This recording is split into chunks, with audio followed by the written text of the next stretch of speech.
নমস্কার, আপনারা দেখছেন আমার বাংলা। এই চ্যানেলে আপনাদেরকে স্বাগত জানাই।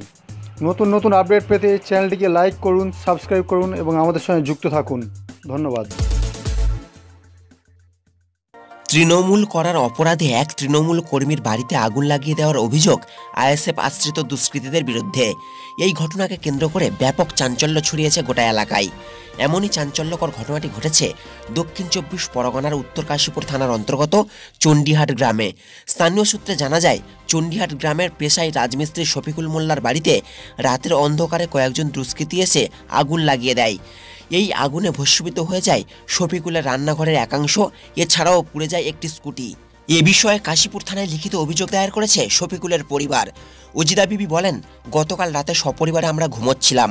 রাতের অন্ধকারে কে বা কারা এসে আগুন লাগিয়ে দেয়। আমার নাতি তৃণমূল করে, আইএসএফের একটা আক্রোশ রয়েছে আমার নাতির উপর। সেই আক্রোশবশত এই ঘটনা ঘটলেও ঘটতে পারে, আমি সঠিক জানি না। ইতিমধ্যেই থানায় অভিযোগ দায়ের করেছি। আমি চাই পুলিশ সঠিক তদন্ত করে এই ঘটনার সঙ্গে যুক্ত থাকা দোষীদের দৃষ্টান্তমূলক শাস্তি দিক। যদিও এই ঘটনায় আইএসএফের পক্ষ থেকে জানানো হয়েছে, এই ঘটনার সঙ্গে আইএসএফের কেউ যুক্ত নয়।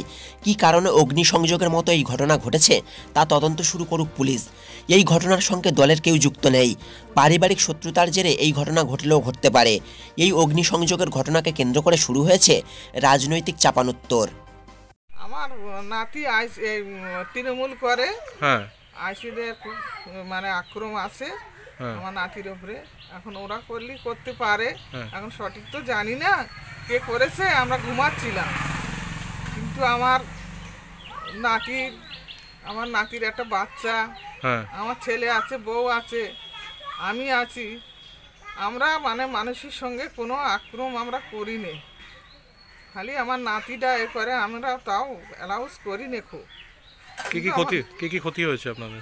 আমাদের ক্ষতি হয়েছে, দুটো মুরগি মারা গেছে, আমাদের বাইক ক্ষতি হয়ে গেছে, আমাদের রান্নাঘরটা পুড়ে গেছে, আমার পাঁচিলি সব যা ছিল সেসব পুড়ে গেছে, ধরিয়ে দিয়েছে দু জায়গায়। আরও নতুন নতুন খবর জানতে আমাদের চ্যানেলটি লাইক করুন, সাবস্ক্রাইব করুন ও পাশে থাকা বেল আইকনটি বাজিয়ে দিন।